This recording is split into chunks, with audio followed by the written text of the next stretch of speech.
जहां अगर Indian market की बात की जाए सो वो काफ़ी नीचे जा रहा है, मीन्स बैक टू बैक वो लोएस्ट बना रहा है। अगर उसके हाईएस्ट लेवल से अगर मैं बात करूं तो नियर अबाउट 10% वो गिर चुका है। और उसी के अपोजिट अगर मैं बात करूं तो गोल्ड के price day on day basis पे न्यू रिकॉर्ड हाई कर रहा है। तो अभी मार्केट में गोल्ड में इन्वेस्ट करने के 3 से 4 तरीके हैं।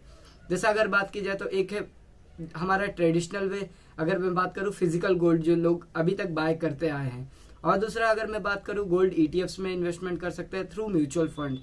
और अगर मैं बात करूं डिजिटल गोल्ड, लोग थर्ड पार्टी पेमेंट एप्स के थ्रू लोग डिजिटल गोल्ड्स में इन्वेस्ट कर रहे हैं। और लास्ट वे अगर मैं बात करूं तो सोवरिन गोल्ड बॉन्ड, मीन्स ये गवर्नमेंट के थ्रू इशू होता है, जो कि अगर मैं बात करूं लास्ट 15 to 20 ईयर्स में 11% से लेके 12% के ऑन एन एवरेज रिटर्न्स दिए हैं। अभी जो टैक्सेशन की बात की जाए तो यहाँ पे टैक्सेशन का भी एक मेजर कॉन्सेप्ट आता है। तो उसमें क्या रहता है कि अगर आप फिजिकल गोल्ड में इन्वेस्ट कर रहे हैं और अगर विद इन 3 ईयर आप सेल करके कैपिटल गेन कर रहे हैं तो उस जगह आपको टैक्स देना पड़ेगा as per your income tax slab के अकॉर्डिंग।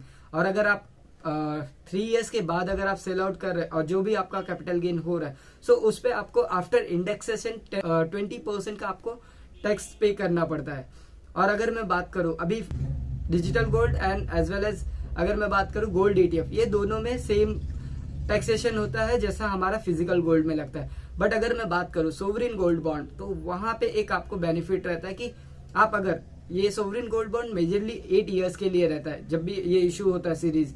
सो यहाँ पे 8 ईयर्स के लिए होता है। अगर आप ऑन मैच्योरिटी तक रखते हैं वो गोल्ड बॉन्ड को तो वहां पे जो भी कैपिटल गेन होगा वो आपका टैक्स फ्री होगा। और एडिशनल इंटरेस्ट की अगर मैं बात करूं जो ईयरली का 2.5% आपको क्रेडिट होता है, तो उस पर अगर टैक्सेशन की बात की जाए तो वहां पे आपको जो भी आपका इनकम टैक्स स्लैब है लाइक 30% पे आते हैं तो 30% टैक्स स्लैब के अकॉर्डिंग आपको वहां पे करना पड़ता है।